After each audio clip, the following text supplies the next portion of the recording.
Population growth in New South Wales is set to increase by about 1.6 million in the next 20 years.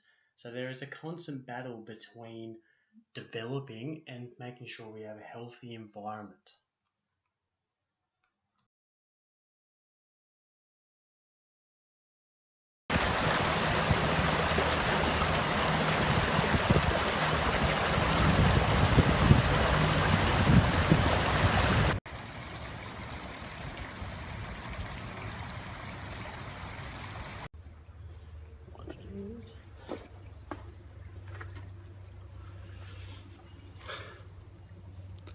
So I think this is a pretty healthy waterway, despite having cars running over the top. You guys run right now, and a couple of residential houses nearby. But what would happen to this water if lots of development started to happen? Straight away, you'd assume we'd see some thicker colour in the water, but why? It's already got contaminants in it and it's coping with it quite well. But what would the difference be and what would it look like? I think I'll go back to the lab and check it out. So what do we already know?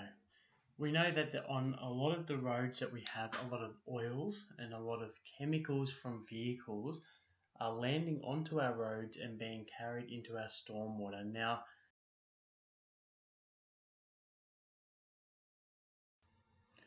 something else that we already know about. We know that there is green waste in the form of things like grass clippings, leaves, and all sorts of vegetation that is either dying or falling onto roads and impervious surfaces. And lastly, we assume that there is going to be some sediment, some dust and some dirt that gets onto the road from all cars or from the wind or from bare soils that get onto our roads and into our stormwater system, many of which are very unavoidable but are very common occurrences. And the main event, the building sites, which are also contributing quite a bit to our stormwater system because of their lack of sediment controls.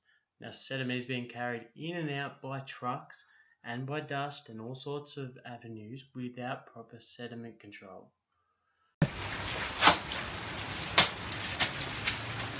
Oh mate, honestly, there's plenty of other building sites out there that don't have sediment and erosion controls. One site isn't going to make all the difference, is it? You're right, but you're also wrong. Now, it can't be just one building site contributing to pollution. It is actually a combination of all construction sites that is the problem. Now, if one construction site can manage their sediment and erosion controls, that is excellent, but it needs to be an effort made by all construction sites to fix the problem and stop the degradation of waterways. So what else? What other contaminants are going in from these building sites? So you're also getting your sand from all over the place. You're getting very nutrient-rich soil, almost like a fertilizer type material that has a combination of your leaf litters from the site, your clay, sand, and very good soil, which use up oxygen in the waterways and create algal blooms.